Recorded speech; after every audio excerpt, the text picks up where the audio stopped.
Morning students. आज हमने भारत में आधुनिकीकरण समाजशास्त्रियों की दृष्टि में का अध्ययन करेंगे।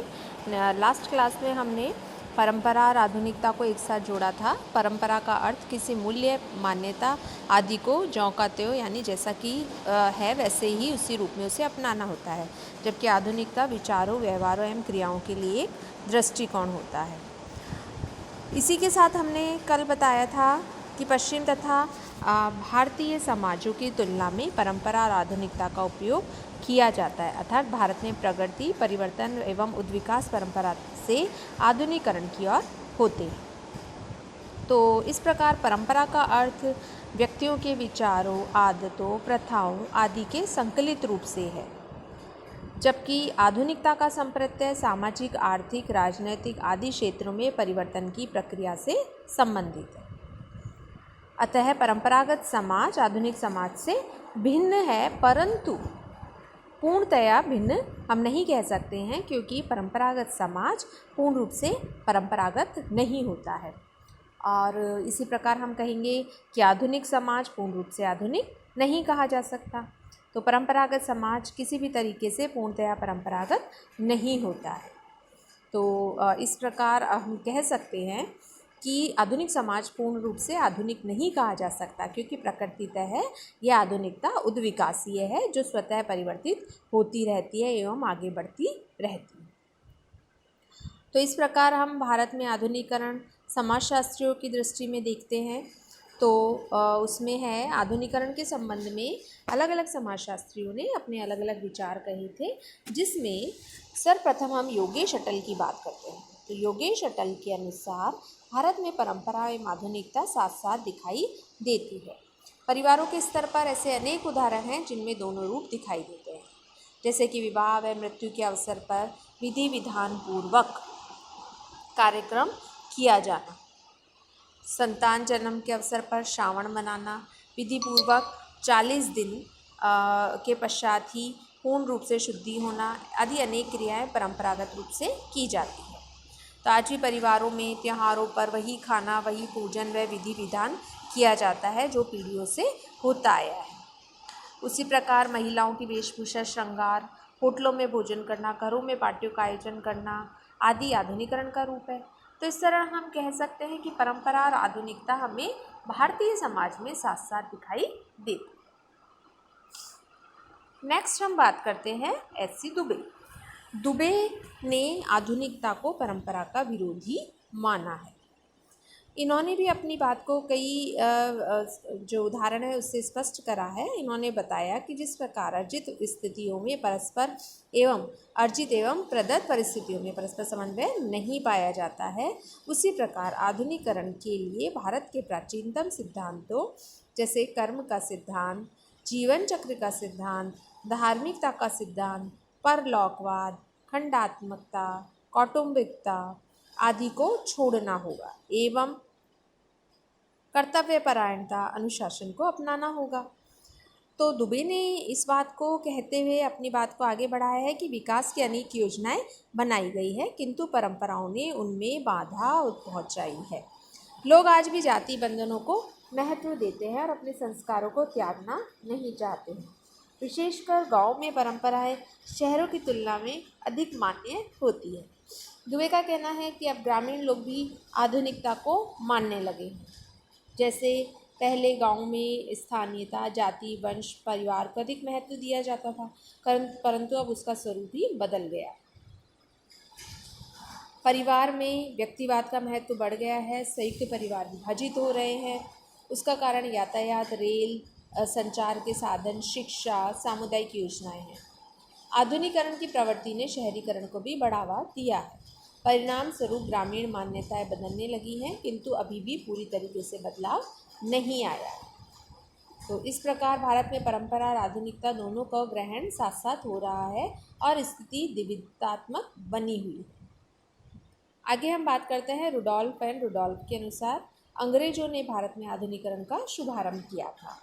इन्होंने बताया कि नई अर्थव्यवस्था, नवीन शिक्षा प्रणाली, नवीन कृषि व यातायात के साधन, गांव से शहरों की दूरी का कम होना, उद्योगों को जन्म देना, प्रेस, समाचार पत्र आदि ने संपूर्ण देश में नवीन क्रांति को जन्म लिया।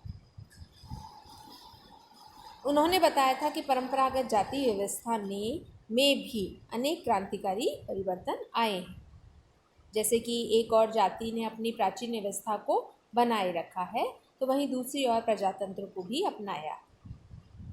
तो इन्होंने राजनीति में जाति के संबंध में भारत में 3 तरह के स्वरूप बताए कि राजनीति और जाति 3 तरह से बंधी हुई है। पहले हम बात करते हैं द्रव्यगतिशीलता। इसके अंतर्गत प्रभावशाली एवं उच्च जाति के व्यक्ति निम्न जातियों का आश्रय परंपरागत वफादारी एवं अर्थव्यवस्था के नाम पर लेते हैं।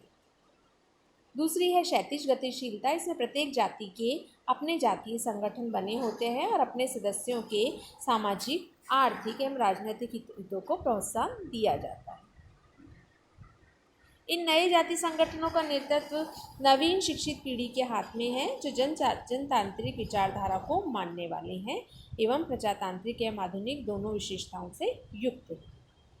फिर है विभेदक मूलक गतिशीलता, यानी इसमें राजनीतिक दल बहुमत प्राप्त करने के लिए मतदाताओं से प्रार्थना करते हैं और आवश्यकता पड़ने पर जाति का सहारा लेते हैं। उम्मीदवारों का चयन करते समय भी राजनीतिक क्षेत्र की जातीय स्थिति का ही ध्यान रखा जाता है। तो इस प्रकार रुडोल्फ ने कानून के शासन को भी अंग्रेजों की देन ही माना है। उन्होंने बताया कि अंग्रेजों की ही देन थी। इससे पहले देश का जो शासन था वो प्रथाओं और सामंतों से चलता था।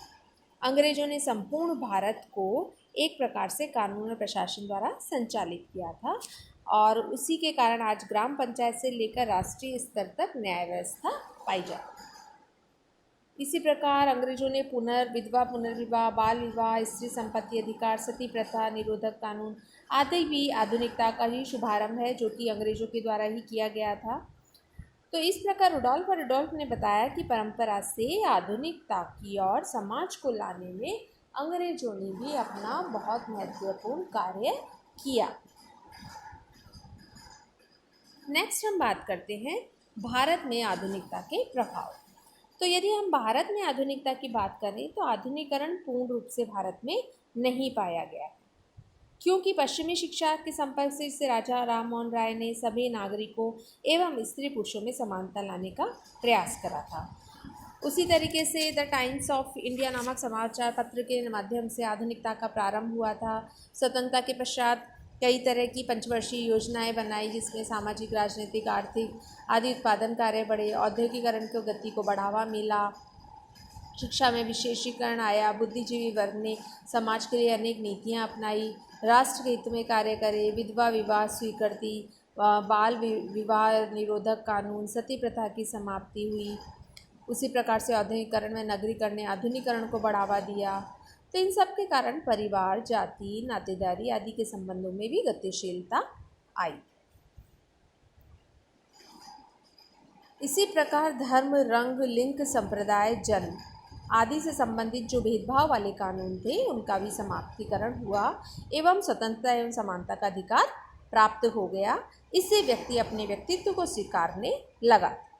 संपत्ति, उत्तराधिकार, छुआछूत, विवाह आदि से संबंधित कानूनों ने जीवन के नए आयाम प्रस्तुत करे। इस प्रकार सामाजिक व आर्थिक क्षेत्र में परिवर्तन आए। आधुनिकता का प्रभाव संस्कृति, राजनीति आदि क्षेत्रों पर दृष्टिगोचर हुआ। व्यस्त मताधिकार का अधिकार स्त्री पुरुष दोनों को समान रूप से प्राप्त होने लगा। चुनाव में मत देने वालों की संख्या में वृद्धि हुई। इसी प्रकार जाति, परिवार, वंश, नातेदारी, त्यौहार, मान्यताएं सभी क्षेत्रों में आधुनिकता में वृद्धि हुई। तो इस प्रकार आधुनिकीकरण की जो प्रक्रिया थी उससे केवल नगरों में ही हुई, बल्कि गाँव में भी इसका प्रभाव हमें देखा जा सकता है। तो गांव वाले लोग भी अब अपने बच्चों को अच्छी शिक्षा दिला देते हैं, उसके लिए उत्सुक रहते हैं। उसी प्रकार जातिगत व्यवसाय में गांव में भी गतिशीलता आई है। कृषि क्षेत्र में भी आधुनिक तकनीकी का प्रयोग जो है वो प्रचुर मात्रा में होने लगा है। आज प्रत्येक ग्रामीण अपनी आय स्रोत व आय बढ़ाने के प्रति सचेत हो गया है। चुनाव व राजनीति में उच्च जाति निम्न जाति के मध्य दूरियां कम होती नजर आ रही है। इस प्रकार सामाजिक दूरियां कम हो रही है। जमींदारी व जागीरदारी उन्मूलन ने भी गांव में उन्नति की है। तो इसी प्रकार भूखंडों के एकीकरण व संयुक्त कृषि में भी परिवर्तन आए हैं। तो इसी के साथ साथ हम यहाँ पे एक आधुनिकीकरण व पश्चिमीकरण की भी चर्चा करेंगे। तो पश्चिमीकरण केवल पश्चिमी समाज के प्रभाव के अर्थ को उपयुक्त किया गया है, जिसमें हम पश्चिम की संस्कृति वेशभूषा को अपनाते हैं। यह अवधारणा भी श्रीनिवास ने ही दी थी। श्रीनिवास ने आधुनिकीकरण में पश्चिमीकरण में प्रत्यक्ष संबंध बताया एवं पश्चिमी देशों के प्रत्यक्ष और अप्रत्यक्ष संपर्क के कारण किसी गैर पश्चिमी देश में होने वाले परिवर्तनों को आधुनिकीकरण की संज्ञा। इन्होंने बताया कि पश्चिमीकरण के अंतर्गत सिर्फ हम पश्चिम के देशों को लेते हैं, जबकि आधुनिकीकरण में हम उसकी विचारधारा को भी लेते हैं। तो आधुनिक संस्थाएं चाहिए, आधुनिक विचारधारा नहीं, आधुनिक सत्ता चाहिए, आधुनिक उद्देश्य नहीं, आधुनिक धन चाहिए, आधुनिक जिज्ञासा नहीं एवं आधुनिक वस्तु चाहिए, आधुनिक व्यवसाय भाषा नहीं। तो उपयुक्त कथन का सारांश यह कहा जा सकता है कि आधुनिकीकरण एवं पश्चिमीकरण को विद्वानों ने समानार्थक रूप में प्रयोग करा है, परंतु दोनों को हम एक नहीं मान सकते हैं, क्योंकि एक दूसरे के समान भी है और एक दूसरे से पृथक भी है। पश्चिम में हम पश्चिमी सभ्यता एवं संस्कृति को अपनाने पर जोर देते हैं, जबकि आधुनिकीकरण में किसी समाज को अपनी संस्थाओं, मूल्य एवं आदर्शों को परिष्कृत, परिमार्जित, पुनर्व्यवस्थित एवं परिवर्तित करना होता है। तो इस प्रकार पश्चिमीकरण के प्रति लोगों का राजनीतिक एवं सांस्कृतिक विरोध भी है, फिर भी दोनों अवधारणाओं को एक दूसरे से विरोधी नहीं माना जा सकता। तो इस प्रकार हम आधुनिकीकरण की चर्चा करते हैं। नेक्स्ट क्लास में हम आगे सामाजिक मुद्दों की चर्चा करेंगे। धन्यवाद।